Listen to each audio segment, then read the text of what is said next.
Massive political row escalates over changes in Class 12 Political Science textbook.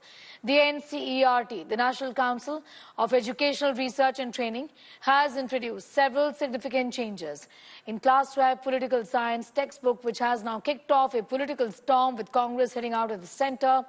The most notable change is the removal of the term Babri Masjid, which has now been referred to as three-dome structure in the new edition. Additionally, the chapter on Ayodhya has been condensed from 4 pages to 2. Congress MP Jairam Ramesh hit out at NCERT, calling it an RSS affiliate and that it must not give political pamphlets. He's mocked the NCERT, saying it was not Nagpur or Narendra Council for Educational Research and Training and that all its textbooks were now of dubious quality.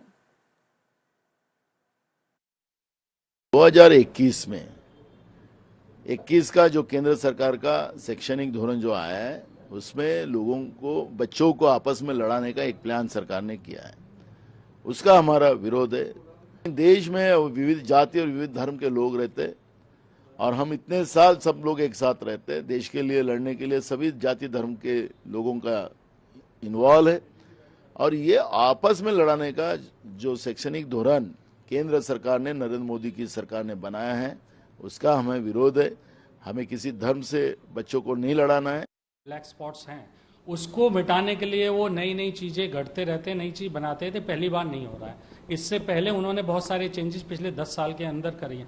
तो वो जो मानसिकता है, जो विचारधारा है, वो किताबों में लेके आना चाह रहे हैं। शिक्षा में राजनीति नहीं घुसनी चाहिए, हम उसके कड़ा विरोध करते हैं। अगर इस तरह से राजनीति को आप शिक्षा के साथ जोड़ेंगे तो देश के भविष्य के साथ आप खिलवाड़ कर रहे हैं और देश के लिए ये अति घातक होगा। इनकी सोच गलत है, इनकी सोच दिखाना चाहिए कि हम बारंबार कह रहे हैं कि 500 वर्षों की संघर्ष के बाद तब यह सफलता हमको मिली है और ये सब कुछ न दर्शा करके तब से दर्शाएंगे जब से कोर्ट का आदेश हुआ है।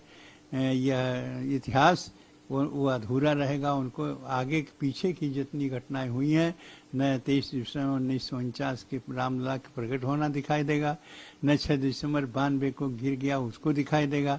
तब ये अधूरा है और ये मान्य नहीं है।